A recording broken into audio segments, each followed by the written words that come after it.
Hello, my friends. It's my pleasure this week to bring to you a devotional.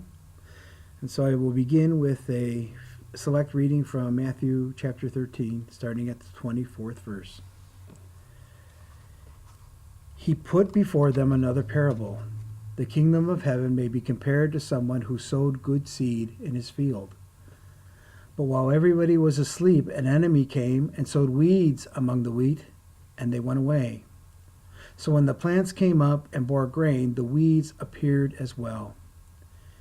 And the servants of the householder came and said to him, Master, did you not sow good seed in your field? Where then did these weeds come from? He answered, An enemy has done this. The servant said to him, Then do you want us to go and gather them? But he replied, No, for in gathering the weeds you would uproot the wheat along with them. Let them both grow together until the harvest. At harvest time I will tell the reapers, Collect the weeds first, and bind them in bundles to be burned, but gather the wheat into my barn. This is the word of the Lord. Thanks be to God. Now we know that Jesus used all kinds of little stories we call parables to explain deeper concepts. And here Jesus tells a story about seeds and planting to explain what he calls the kingdom of God. And this time the seeds are God's people planted in the world. The soil is the world. And the weeds in the story are the people planted by the evil one. And Jesus also tells us that the good seeds are planted right along with the weeds. If in fact you tried to remove the weeds, you would in fact kill the plant, which would eventually produce the harvest. And this is a fundamental truth to the story that Jesus tells. For many times the weeds in my garden grow so close to my tomato plants that I cannot get rid of the weeds that I do not want without killing the plants that I do want. And to be a good gardener, you have to be patient and wait. You cannot destroy the bad thing without killing the good thing. The seeds in the story are the people of God. The weeds are the people who are not. And sometimes they are growing so close together, you just have to let them be. And this is also a fundamental truth. For so many times in our lives, we have people in our lives and in the lives of our children that we wish we could just pluck them out of our lives. But we can't. Because if we did, we might hurt ourselves and especially hurt our children. Now, I have always been a gardener ever since I was old enough to dig and plant. And when Nora and I were first married, we lived on the third floor of an apartment building that had a small balcony. And on the small back balcony, I planted tomatoes in buckets and pepper plants in pots attached to the railing. And at the end of every day, I would come home from work and I water and cared for the plants. I loved them and nurtured them. I would protect them when it got cold.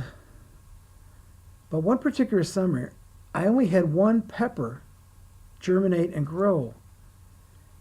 And it being the only pepper that came up, I went out of my way to protect it on those cold nights. I fertilized it. I went out and checked on it daily. But by mid-July, I had come to the comical conclusion that the plant that I was fussing over was not a pepper plant, but in fact a weed. I had been loving and nurturing a weed. A stupid weed.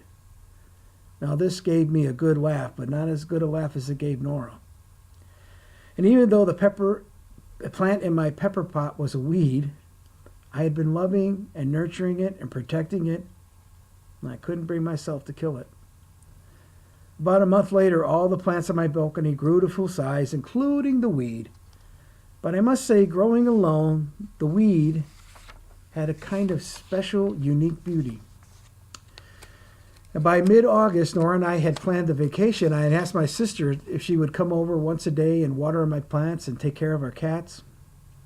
And when we came back from our vacation, we found a note from my sister that said this: The cats are fine. I hope you had a nice trip. Tim, when did you develop an interest in North American wildflowers? That's a nice one you have in your garden. It's called a lady's thumb. My brothers and sisters in Christ, the plant that I thought was a weed was not a weed, but a wildflower. The wind had blown its seed through the air, and it had landed in my pot, and it only needed time to grow and mature to reveal its hidden beauty. And so it is many times in our lives we have some bad seeds, some bad people planted amongst us. But we must always remember that we are neither the gardener nor the harvester, for those duties belong exclusively to God. We all need to remember that sometimes the weed we think we have among us is not a weed. They are just a person who is lost. They need to be loved and nurtured and given a chance to learn from their mistakes. We need to love and nurture them and let God take care of the harvest. Amen.